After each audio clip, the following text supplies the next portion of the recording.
Hai Sobat Pancasila, sudahkah kalian tahu apa sih ancaman militer dan berupa apa aja sih? Untuk itu, simak video ini sampai habis ya. Apakah kalian tahu posisi negara Indonesia berada di tengah-tengah dunia? Kemudian dilewati garis khatulistiwa, diapit oleh dua benua, yaitu Asia dan Australia, serta berada di antara dua samudra, yaitu Samudra Hindia dan Pasifik. Kondisi tersebut menunjukkan bahwa wilayah Indonesia berada pada posisi silang yang sangat strategis dan ideal.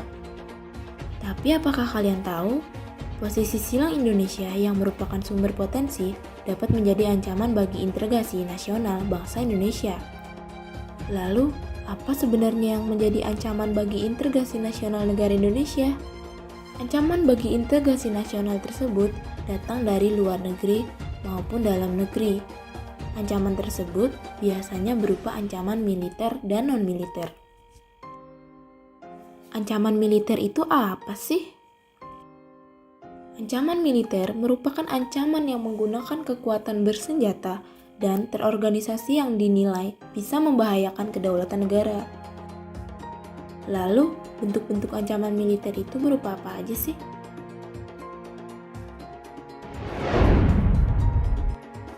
Agresi merupakan penggunaan kekuatan bersenjata yang dilakukan oleh negara lain terhadap kedaulatan negara, keutuhan wilayah, serta keselamatan segenap bangsa. Agresi ini merujuk kepada suatu perilaku yang dimaksudkan untuk membuat objeknya mengalami rasa sakit atau dalam keadaan bahaya. Naderen van onze troepen keerden velen naar hun desa's terug.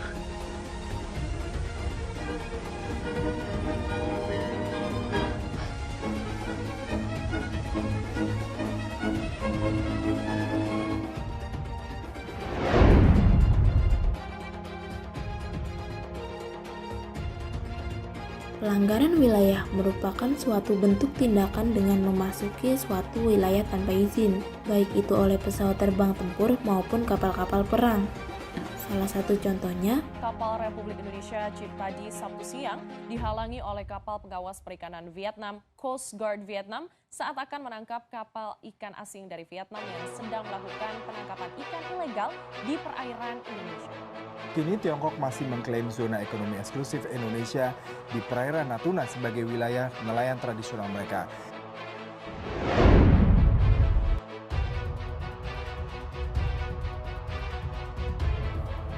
spionase merupakan suatu bentuk kegiatan dari intelijen yang dilakukan guna mendapat suatu informasi atau rahasia militer atau negara. Spionase juga bisa diartikan sebagai bentuk pengintaian memata-matai yang merupakan suatu praktik guna mengumpulkan informasi tentang suatu organisasi atau lembaga yang dianggap rahasia tanpa adanya izin dari pemilik yang sah dari informasi. Akan kembali tentang sejumlah kegiatan spionase yang pernah dilakukan negara.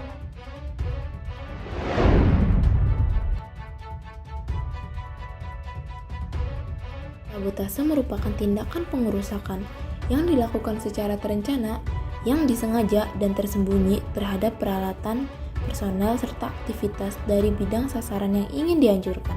Hal ini menimbulkan efek atau dampak psikologis yang besar. Sabotase bisa dilakukan terhadap beberapa struktur penting, contohnya infrastruktur, struktur ekonomi, dan lain sebagainya.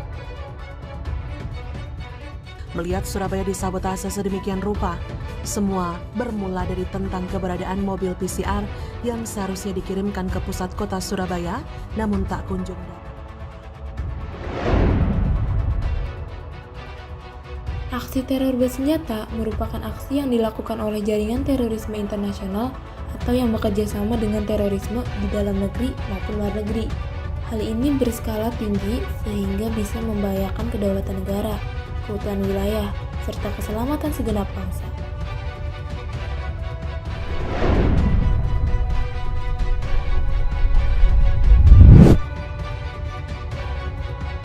Pemberontakan merupakan cara, proses, perbuatan memberontak atau menentang terhadap kekuasaan yang sah. Contoh yang terjadi adalah pemberontakan G30 SPKI, Perang Saudara, perang saudara ini merujuk kepada suatu jenis perang di mana bukan dua atau lebih negara yang menjadi kubu berlawanan satu sama lain, namun beberapa faksi atau saudara dalam suatu etnis politik.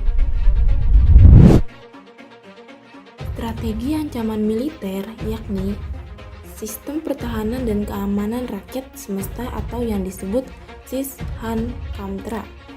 Sishan-Kamtra ini pada hakikatnya adalah segala upaya menjaga pertahanan dan keamanan negara sebagai suatu kesatuan pertahanan yang utuh dan menyeluruh.